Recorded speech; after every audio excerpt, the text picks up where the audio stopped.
ముఖ్యమంత్రి నారా చంద్రబాబు నాయుడు అధ్యక్షతన జరిగిన మంత్రివర్గ సమావేశంలో పలు కీలక నిర్ణయాలు తీసుకున్నారు. రాష్ట్ర అభివృద్ధికి సంబంధించిన అనేక అంశాలపై చర్చించి ముఖ్యమైన ప్రాజెక్టులకు గ్రీన్ సిగ్నల్ ఇచ్చారు. 2025 ఆర్థిక సంవత్సరానికి సంబంధించి రాష్ట్రంలో భారీగా పెట్టుబడులు రాబట్టేందుకు ప్రభుత్వం చర్యలు చేపట్టింది. మొత్తం 13 జిల్లాల్లో ప్రాజెక్టులు ప్రారంభించగా మరో 26 జిల్లాల్లో ప్రాజెక్టులు అమలు చేయడానికి సిద్ధం చేస్తున్నారు. దీంతో వేలాది మందికి ఉపాధి అవకాశాలు కలగనున్నాయి. ప్రభుత్వం పరిశ్రమల అభివృద్ధికి ప్రాధాన్యత ఇస్తూ కొత్తగా వచ్చే ప్రాజెక్టుల ద్వారా సుమారు 80,000కు పైగా ఉద్యోగాలు కల్పించనున్నట్లు వెల్లడించింది. అలాగే మహిళలకు ప్రత్యేకంగా 70,000 ఉద్యోగ అవకాశాలు సృష్టించనున్నట్లు తెలిపింది.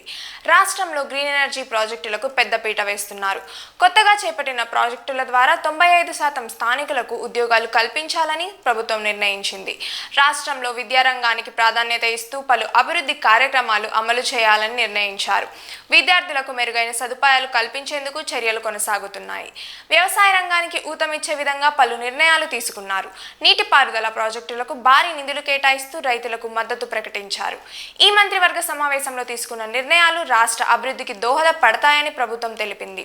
పెట్టుబడులు, ఉద్యోగాలు, పరిశ్రమల అభివృద్ధి, ఆల్ సెక్టార్స్లో పురోగతి సాధించాలనే లక్ష్యంతో ముందుకు సాగుతోందని తెలుస్తోంది.